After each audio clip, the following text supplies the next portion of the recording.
إن الحمد لله نحمده ونستعينه ونستغفره ونتوكل عليه ونعوذ بالله من شرور أنفسنا ومن سيئات أعمالنا من يهده الله فهو المهتد ومن يضلل فلن تجد له وليا مرشدا أشهد أن لا إله إلا الله وحده لا شريك له وأشهد أن محمدا عبده ورسوله.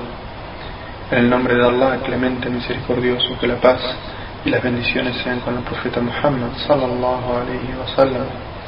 Atestigo que no hay Dios sino Allah y que nada ni nadie merece la adoración sino Él, y atestigo que Muhammad es el siervo, el mensajero y último de los profetas enviados por Allah a la humanidad. Alabado sea Allah, Señor del universo, solo a Él imploramos y pedimos ayuda. Esta clase es para presentar y hacer conocer el Islam, porque el Islam ha cambiado la vida de innumerables personas y sin embargo continúa siendo desconocido para muchos y malentendido por millones, por lo cual decidimos hacer estas clases para presentar el Islam de una manera breve y concisa. Estas clases son un resumen de los distintos temas que son necesarios para comprender el Islam, para presentar las herramientas necesarias para la correcta comprensión de una religión que desde hace más de 1400 años es la forma de vida y guía de un quinto de la población mundial. ¿Qué es el Islam? El Islam significa sumisión a Dios, único merecedor de nuestra sumisión y de nuestra adoración. También significa paz, que es la consecuencia natural del sometimiento y entrega a la voluntad de Dios. El Islam es la restauración del monoteísmo, a su original pureza esencial que Dios había revelado a los seres humanos, ya desde Adán, el primer hombre y primer profeta, y que luego le sucedieron muchos profetas, entre ellos Abraham, Moisés, Jesús, la paz sea con todos ellos. El monoteísmo se había visto comprometido como resultado de las desviaciones, idolatrías que paulatinamente alejaban a los hombres de las revelaciones hechas a los profetas anteriores. Por lo tanto, era necesaria una nueva revelación que sea definitiva y universal, que restableciera de manera firme, clara y precisa la relación primordial, la conexión directa entre el ser humano y su creador. Por eso el Islam no es una religión inventada o nueva, sino la cumbre del mensaje monoteísta que difundieron todos los profetas. El Islam es, en consecuencia, el restablecimiento de la antigua práctica monoteísta del profeta Abraham y el Mesías Jesús, la paz sea con ellos. Algunos asuntos y prácticas cambiaban con la venida de un mensajero a otro, pero el mensaje siempre ha sido el mismo: adorar al único Dios y no asociarle nada en su divinidad. Pues la ilaha illallah, no hay más divinidad que Allah. Así todos los profetas, desde Adán a Muhammad, todos los creyentes, todos los niños, e incluso los animales, las plantas y todo ser vivo es musulmán, que quiere decir literalmente sumiso a Dios, o sometido a la ley natural que Él ha creado. El Islam es la religión basada en la adoración a un Dios único, sin asociados. Es un mensaje universal. El Islam no está dirigido a una cultura en especial, sino que es un estilo de vida revelado.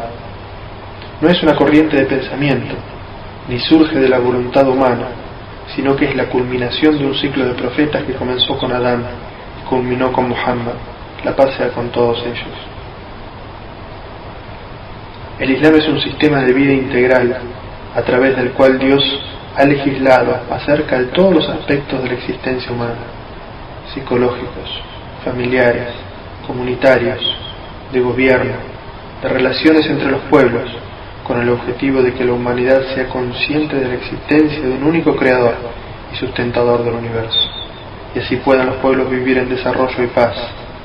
Las fuentes de la legislación islámica están intactas desde hace 1400 años y son practicadas a diario por millones de creyentes alrededor del mundo. El Islam, insistimos, no es una religión nueva, sino la misma verdad que Dios ha revelado a través de todos sus profetas a cada pueblo, para una quinta parte de la población mundial. El Islam es a la vez una religión y una forma completa de vida. Los musulmanes siguen una religión de paz, misericordia y perdón, y son completamente ajenos a los gravísimos acontecimientos que se han venido asociando recientemente con su fe. El Islam es un mensaje universal. Este mensaje no puede reducirse al estrecho marco de una cultura, ya sea la árabe, la griega, la romana, la china o la persa. Si fuese así, el mensaje divino quedaría reducido a una cultura o a una determinada etnia y perdería su carácter de universalidad y trascendencia, quedando reducido a una mera corriente filosófica o pensamiento para devenir en una ideología más. El mensaje del Islam es universal y va dirigido a toda la humanidad, sin distinción de razas, culturas o idiomas. El idioma árabe solo sirve de nexo entre los musulmanes, por haberse manifestado la revelación del Corán en esa lengua, tan precisa, tan evidente y clara, y haberse transmitido el mensaje revelado en ese idioma, ya que las traducciones muchas veces conducen a malas interpretaciones. El Islam y su profeta fueron enviados como una misericordia para todos los pueblos. Dice en el Corán: y te hemos enviado como misericordia para los mundos. Los mensajeros anteriores a Muhammad fueron enviados a un pueblo en particular. Los mensajeros anteriores a Muhammad fueron enviados a un pueblo en particular, pero el Islam es una religión universal, es decir, que su doctrina no hace acepción de personas, sino que su profeta trajo un mensaje para todos los seres humanos. En la actualidad se conserva tal cual como fue revelado en el Corán, que permanece en su forma original y guiará a la gente hasta el día del juicio final. Existen mitos cerrados sobre el Islam. Muchas veces se lo cataloga como una religión que solo pertenece a los pueblos árabes, pero no es así. La mayor cantidad de musulmanes se encuentra en la parte sur de Asia y se extiende por todo el mundo. Cada país cuenta con una minoría musulmana. El Islam ha demostrado no solo ser una de las religiones más difundidas, sino la más dinámica, y que atrae a un gran número de personas que se convierten año tras año. ¿Quién es Allah? Allah significa Dios en idioma árabe. En realidad, se prefiere el uso de este término porque no puede ser modificado, es decir, no tiene género masculino ni femenino, ni puede pasarse del singular al plural. Es una palabra única, es el nombre de Dios. El vocablo Allah hace alusión al Dios único y verdadero, sublime creador y sustentador del universo. No existe nada ni nadie como Él. Él es Dios. Tiene bellos nombres y sublimes atributos divinos que le son propios. Por ejemplo, al realizar las oraciones o al invocarle, nos referimos a Él como el Todopoderoso, el Misericordioso, el Perdonador, el Absoluto, el Señor del Universo, el Santo, el que todo lo sabe y el que todo lo ve. No tiene hijos ni asociados, no engendró ni fue engendrado. Él es el primero y es el último y es incomparable. No hay nada que suceda sin que Él lo sepa. Posee las llaves del oculto. Por todo esto debemos rendirle culto sincero a Dios y no rendir culto a seres creados, porque eso es idolatría.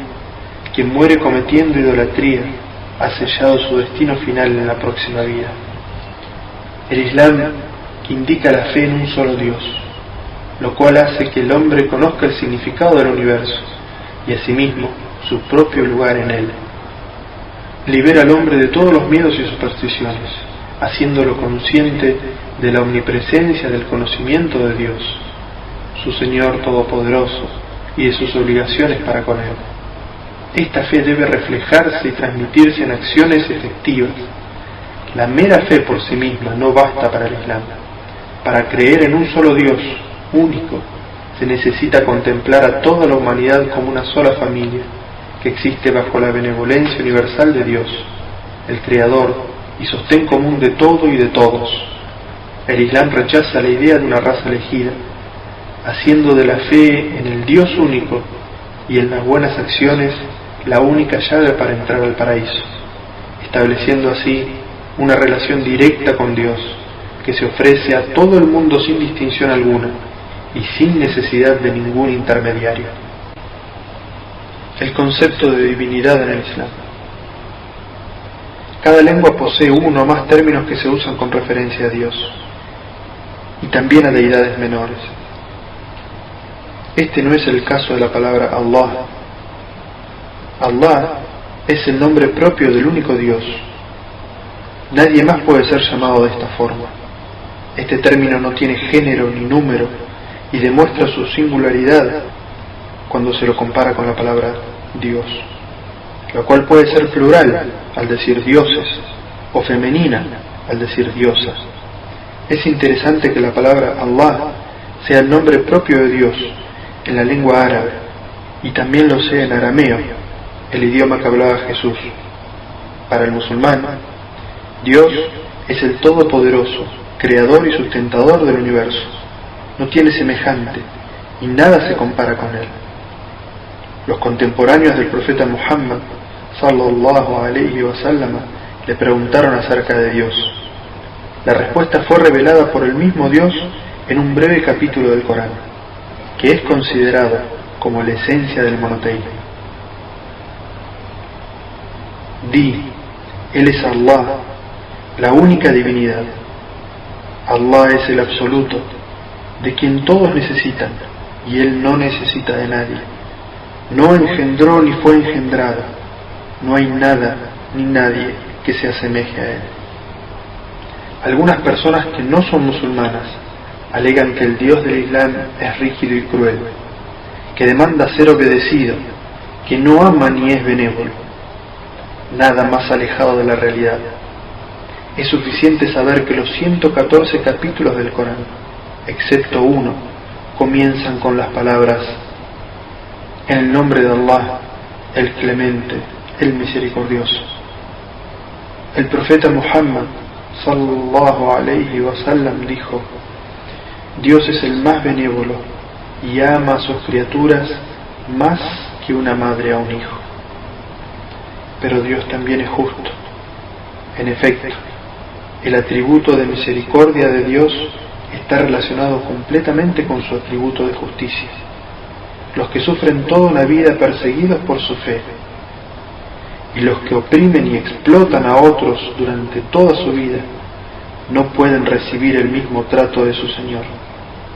Esperar lo mismo sería negar la responsabilidad que tiene el ser humano sobre sus obras y el juicio que por ello le compete en la vida futura, y sería negar toda estimulación hacia la vida moral y virtuosa en este mundo.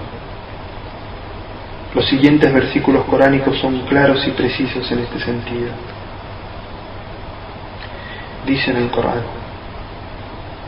por cierto que los piadosos serán agraciados por su Señor con los jardines de las delicias. ¿Acaso vamos a tratar por igual a quienes se someten a Dios y a los pecadores? ¿Qué os pasa? ¿Cómo es que juzgáis así? El Islam rechaza caracterizar a Dios bajo cualquier forma humana o presentarlo a favor de ciertos individuos o naciones en base a su riqueza, poder o raza. Dios creó a todos los seres humanos iguales. Estos pueden distinguirse y ganar su favor únicamente a través de la virtud y la piedad.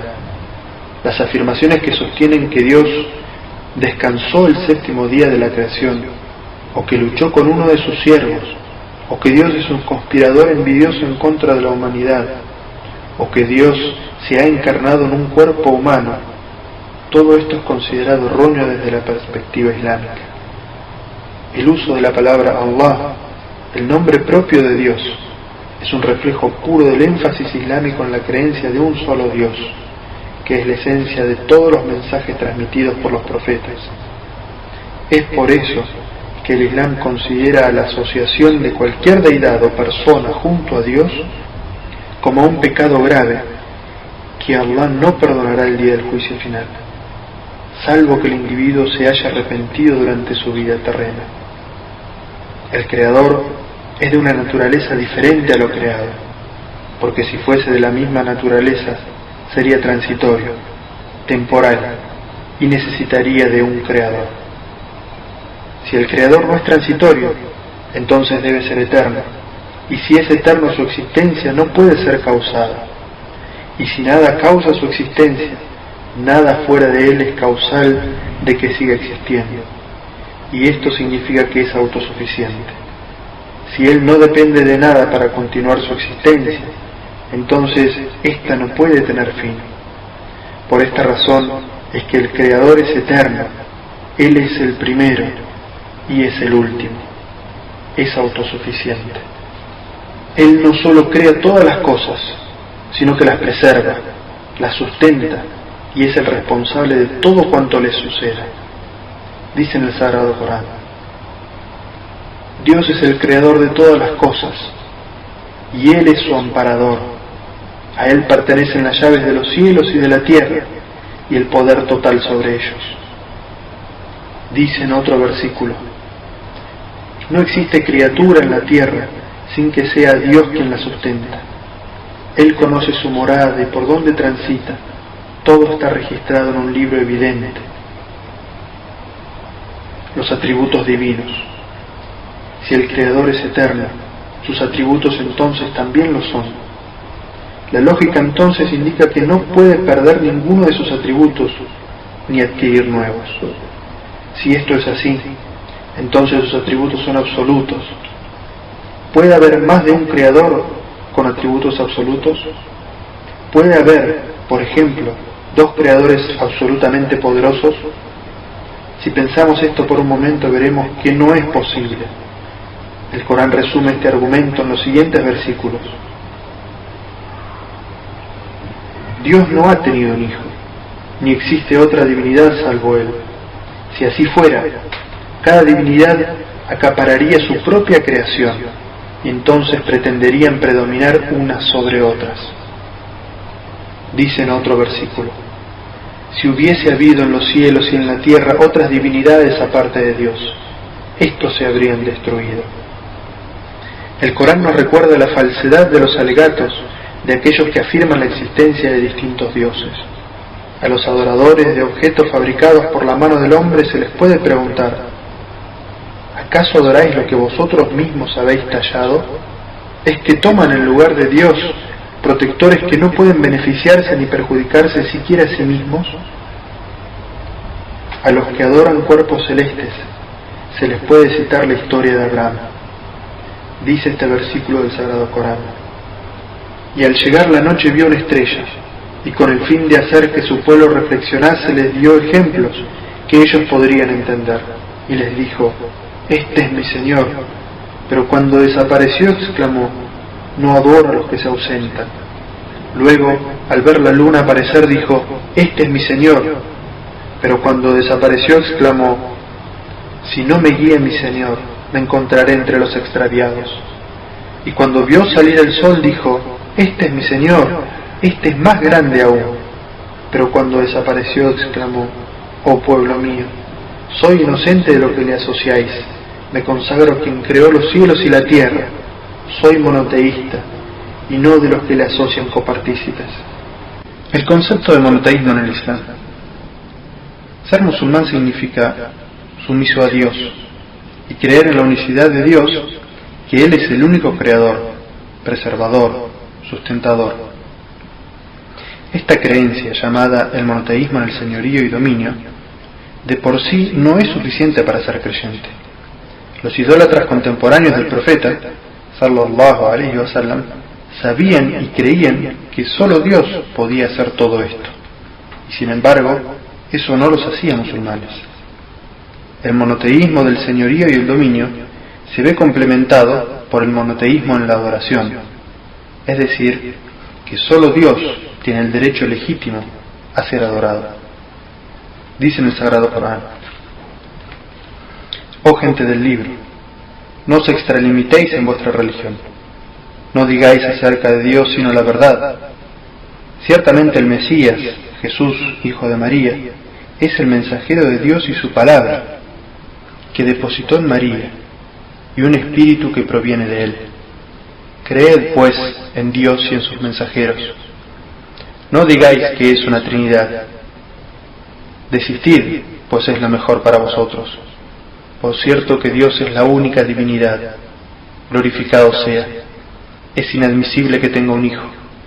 A Él pertenece cuanto hay en los cielos y la tierra. Es suficiente Dios como protector.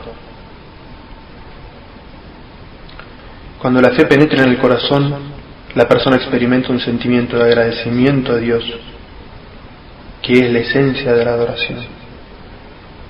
El sentido de agradecimiento es tan importante que el que no cree en Dios es llamado kafir, que quiere decir quien niega la verdad, aquel que es desagradecido, y también quien es rebelde contra aquel que lo ha creado.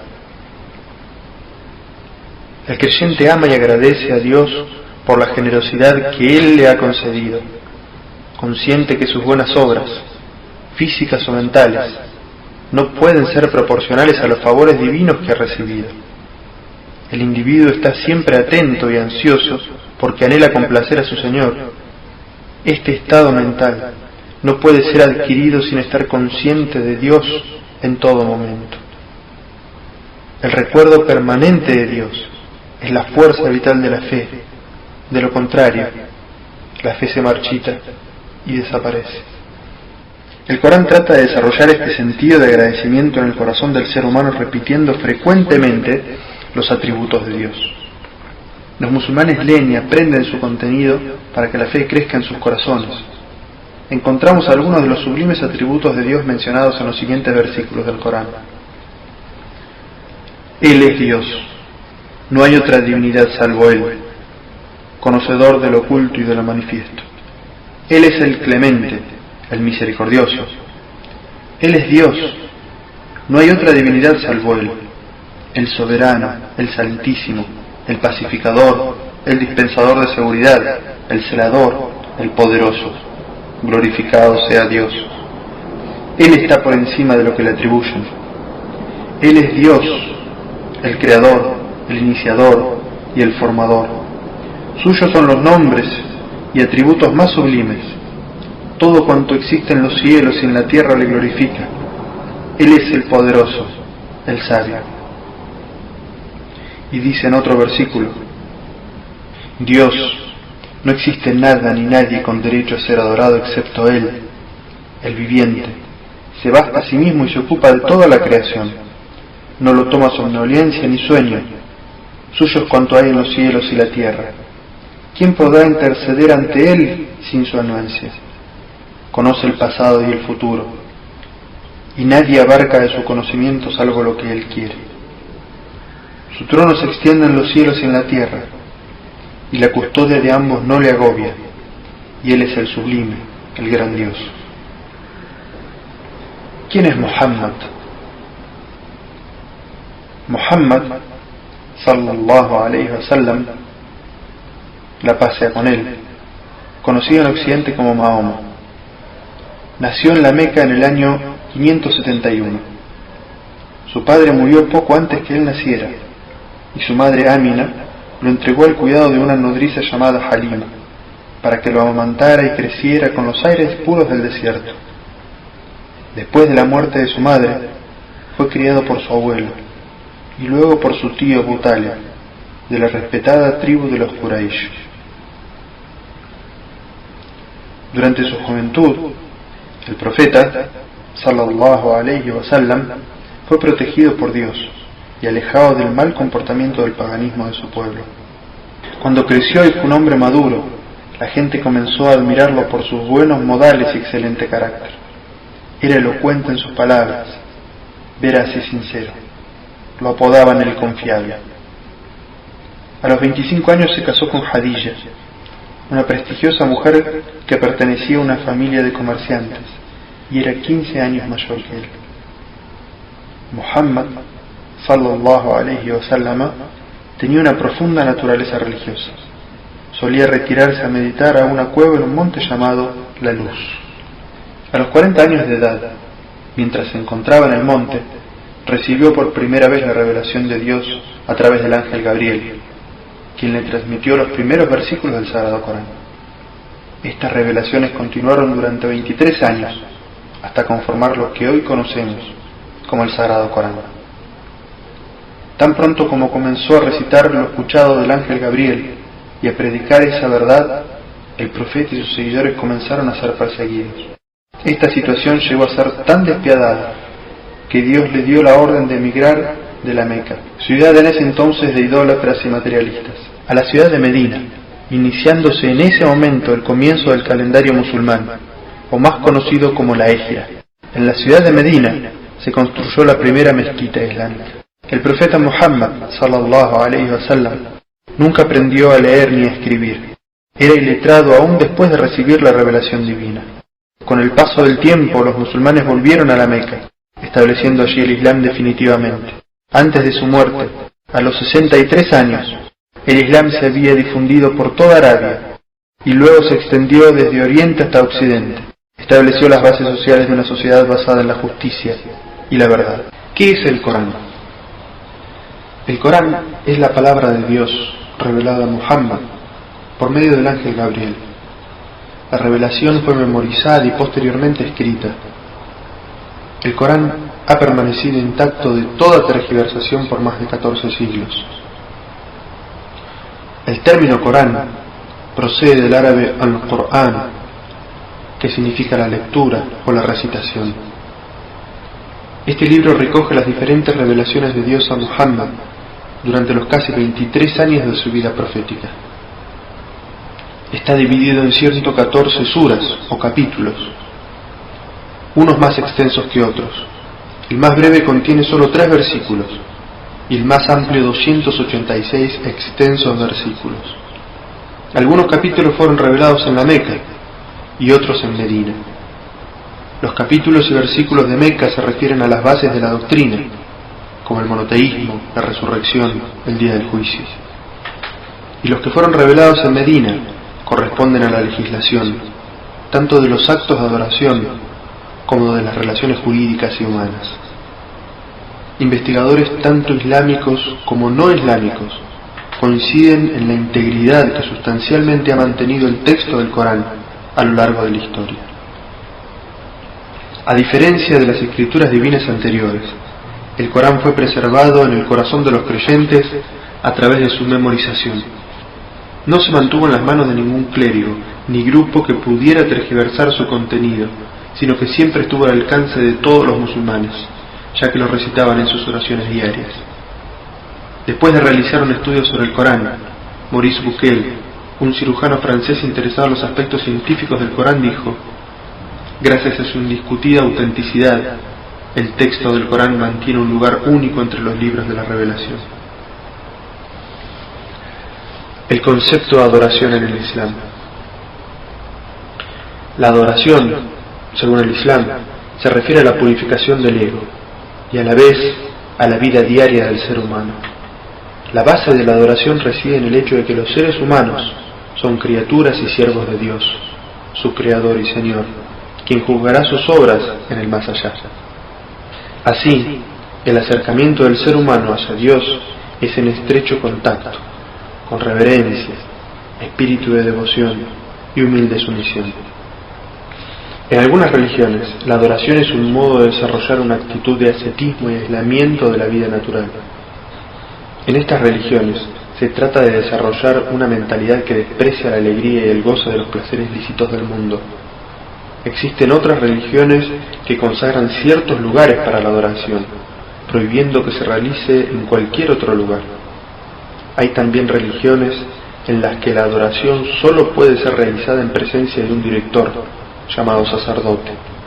Así, la naturaleza y las formas de la adoración varían de una religión a otra. En el Islam, la adoración está directamente relacionada con el hecho de que los correctos cimientos para una vida buena y sana son la solidez en las creencias y pensamientos, pureza de espíritu y rectitud en las acciones. A través de la creencia en la unicidad de Dios, el Islam purifica la creencia de las personas de todos los mitos y supersticiones. El politeísmo y la idolatría son contrarias al Islam y degradan al ser humano a un nivel incompatible con su dignidad. El Islam lucha contra la idolatría y el politeísmo, sea cual fuere su forma y la expresión en que se encuentre. En cuanto a la erradicación de la idolatría, el Islam considera sus más imperceptibles formas: incluso aquellas creencias y prácticas que no parecen idólatras para quienes las practican. Una de las manifestaciones de este aspecto es que el Islam prohíbe la oración ritual frente a una tumba y tampoco permite el juramento en nombre de nadie salvo Dios. Todo esto demuestra el total rechazo del Islam hacia la idolatría. Características de la adoración. Los rasgos característicos de la adoración propuesta por el Islam pueden quedar comprendidos de la siguiente forma. Primero, no existen intermediarios. El Islam libera la adoración de toda servidumbre a cualquier intermediario entre el ser humano y su Creador. Y el Islam crea una unión directa entre el ser humano y su Señor, haciendo así innecesaria la intervención de intermediarios. Los sabios y eruditos, considerados doctos en el Islam, sheikh, alim, no son intermediarios entre el hombre y Dios, y ni siquiera tienen el derecho a legislar actos de adoración dirigidos a Dios. Son considerados seres humanos a los que se les ha impuesto la tarea adicional de enseñar a aquellos que carecen de los conocimientos básicos. Son considerados culpables y guardan para sí dicho saber, y no lo imparten a quienes aspiran a tenerlo. En otras palabras, la jurisprudencia islámica no impone el dominio de la gente docta en materia religiosa sobre el resto de la gente en el camino correcto. Según el texto del Corán, exhorta, oh Muhammad, a los hombres, pues esa es tu misión. El profeta sallallahu alayhi wa sallam también dirigió a su propia hija Fátima las siguientes palabras que muestran que todos los seres humanos están en un nivel de completa igualdad ante Dios. Le dijo: oh Fátima, hija mía, no podré ayudarte en forma alguna ante Dios. Segundo, no está limitada a lugares específicos. El Islam no solamente ha liberado la adoración de la presencia de intermediarios, sino también del confinamiento en lugares determinados. El Islam enseña que todo lugar es lo suficientemente puro para adorar a Dios, ya sea una casa particular, en la cubierta de un buque, en la cabina de un avión o una mezquita especialmente construida para tal fin. Donde quiera que una persona se encuentre puede dirigirse a su Señor y ponerse en comunión con Él. El profeta sallallahu alayhi wa sallam expuso esta idea con bellas palabras. Dijo: me ha sido otorgada toda la tierra como mezquita, pura y limpia, a todo hombre de mi nación que le alcance la hora de la oración, que la realice donde sea que se encuentre. Para el Islam, la adoración no queda reducida a oraciones particulares. El Islam considera que cada acto virtuoso que se realiza sinceramente y bajo la perspectiva de materializar los mandatos de Dios y alcanzar su complacencia, representan un acto de adoración por el cual el ser humano será recompensado. Tercero, una perspectiva holística. Para el Islam, la adoración no queda reducida a oraciones particulares. El Islam considera que cada acto virtuoso que se realiza sinceramente y bajo la perspectiva de materializar los mandatos de Dios y alcanzar su complacencia, representan un acto de adoración por el cual el ser humano será recompensado. Comer, beber, dormir o divertirse, incluso las actividades que dan placer, incluyendo el placer sexual de las parejas. Todos estos actos se transforman en adoración si se realizan con un móvil sinceramente dirigido a Dios. Estas acciones dan lugar a actos de adoración si la intención que los origina está de acuerdo con la voluntad de Dios. También es un acto de adoración tratar de fortalecer el cuerpo mediante el correcto suministro de alimentos y el descanso adecuado, mediante la ejecución de ciertos ejercicios o trabajos, así como el descanso y la distracción que el cuerpo necesita para poder llevar a cabo las responsabilidades que le han sido encomendadas por Dios. De hecho, si se hace todo esto con la intención de agradar a Dios, se pone en práctica el siguiente dicho del profeta Muhammad sallallahu alayhi wa sallam: el creyente fuerte es mejor y más amado por Dios que el creyente débil, pero en ambos hay bien. En resumen, resulta que solo mediante la purificación de los motivos y de las intenciones los actos de la vida cotidiana se convierten en actos de devoción y adoración. Así, es posible avanzar espiritualmente, aunque se esté disfrutando de los placeres lícitos de la vida mundana.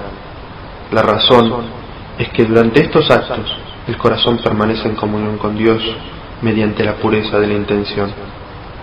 Ello nos pondrá en condiciones de permanecer continuamente en un estado de sumisión, obediencia y devoción a Dios, incluso durante el trabajo, siendo esta la verdadera esencia de la adoración. El Islam, a diferencia de otras religiones, no desprecia la satisfacción de los apetitos corporales instintivos. Es más, el Islam no considera en modo alguno que abstenerse de satisfacer estos deseos signifique mayor piedad y virtud que satisfacerlos. El Islam quiere que la persona disfrute de los placeres y de las cosas buenas que la vida proporciona, siempre que no se violen los límites de legitimidad ni los derechos ajenos, ni eche por tierra los buenos principios morales, ni perjudique los intereses generales de la sociedad. El Islam quiere que el corazón del ser humano permanezca en comunión permanente con Dios, así como también desea que las personas observen la vigilancia incesante sobre sus deseos, para su propio beneficio en la vida futura. Dice Dios en el Sagrado Corán: procúrate con lo que Dios te ha agraciado la morada en la otra vida, y no olvides tu deber con este mundo.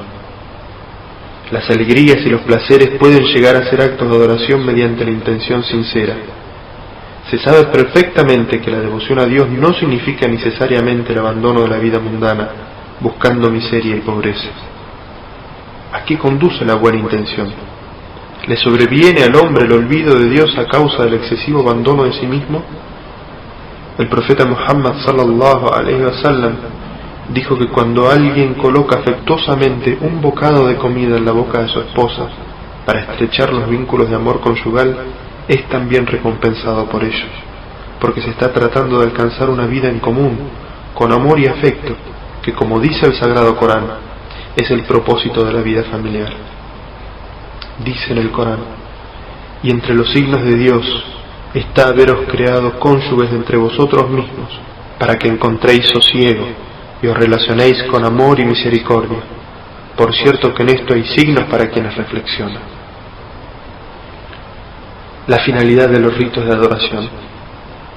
Las oraciones, así como todas las formas prescriptas de adoración, sirven para distinguir a los creyentes que sinceramente tienen fe y deseos de servir a Dios de aquellos otros que se contentan con palabrerías.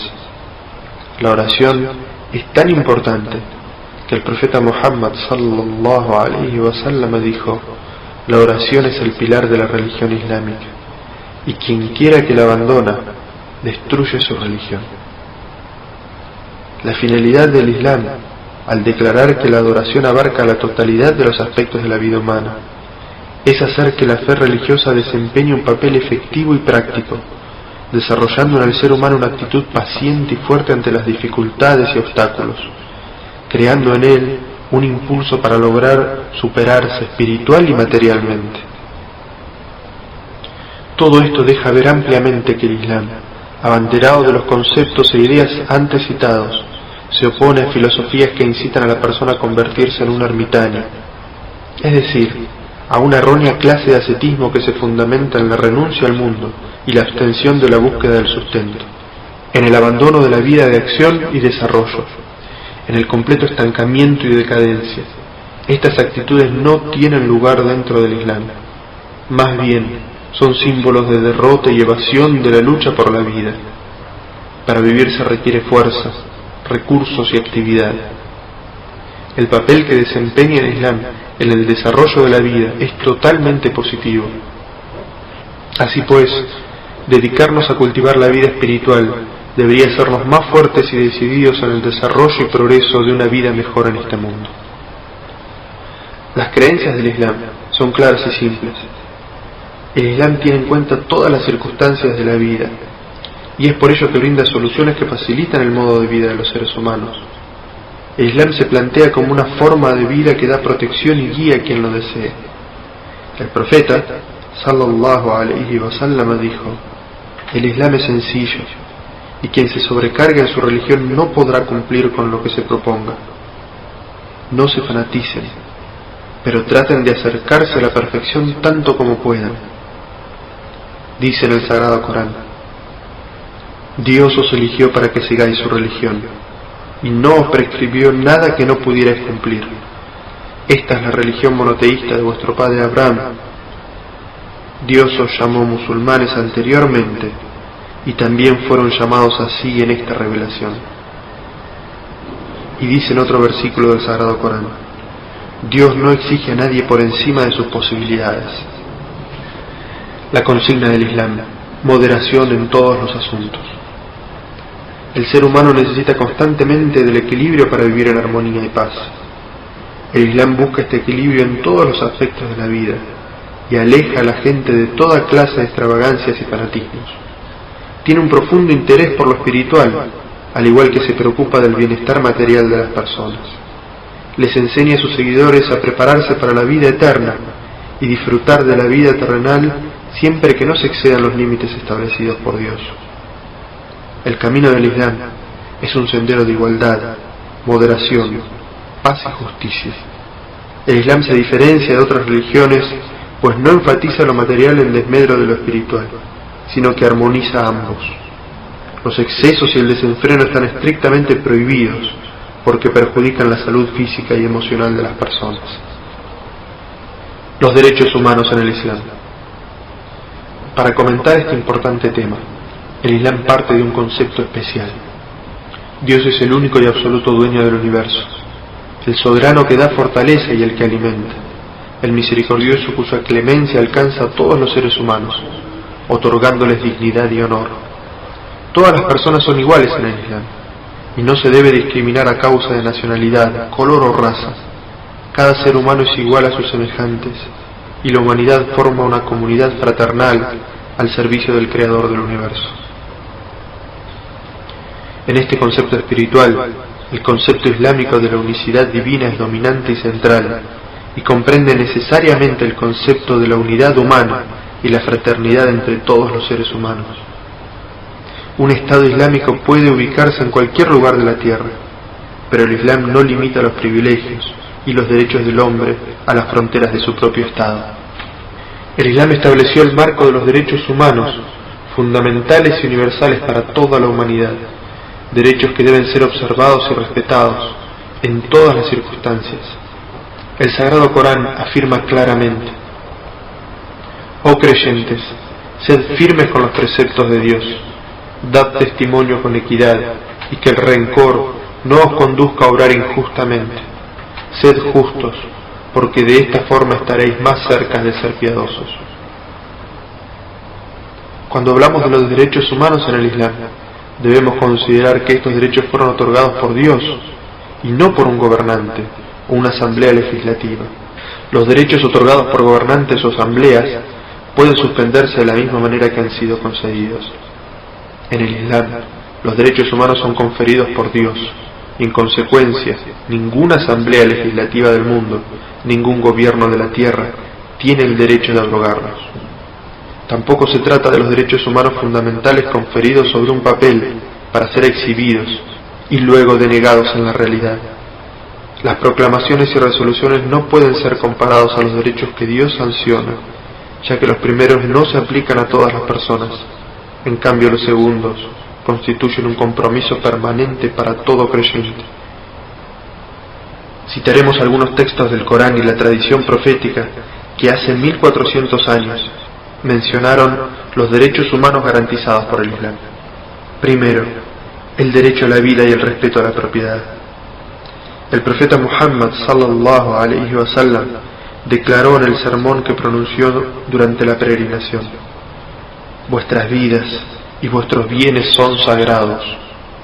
Segundo, la salvaguarda del honor.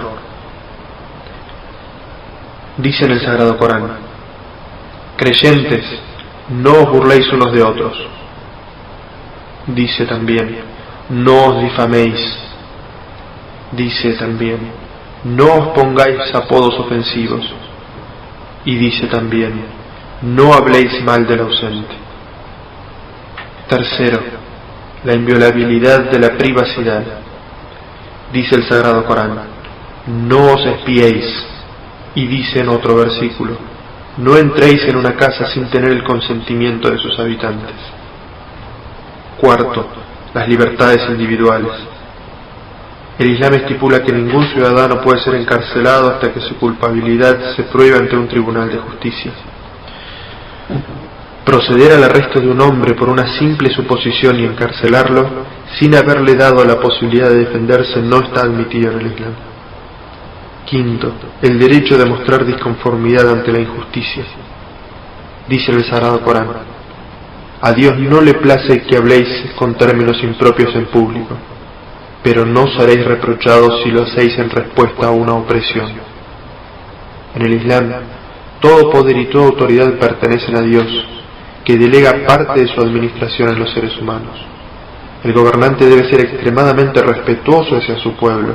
Todo esto fue ratificado por el primer califa en la historia del Islam, quien declaró en su primer discurso, cooperad conmigo si obro bien, obedecedme siempre que obedezca los mandatos de Dios y su profeta, pero no me debéis obediencia alguna si me alejo de este camino.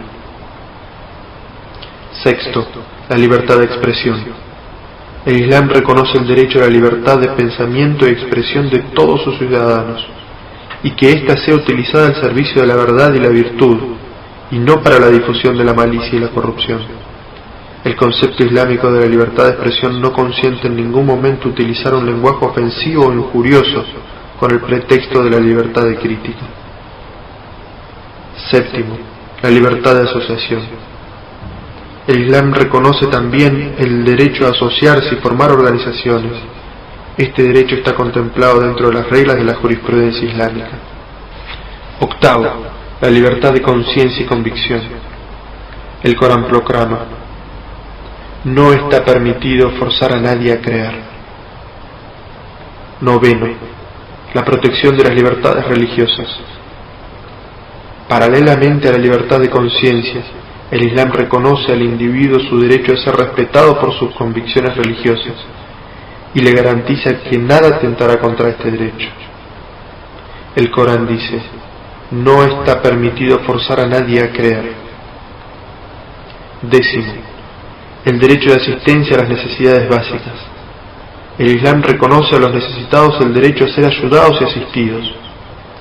Dijo el profeta Muhammad, sallallahu alayhi wa sallam, toda persona que tenga excedente debe contribuir a satisfacer las necesidades de los pobres y los más desvalidos.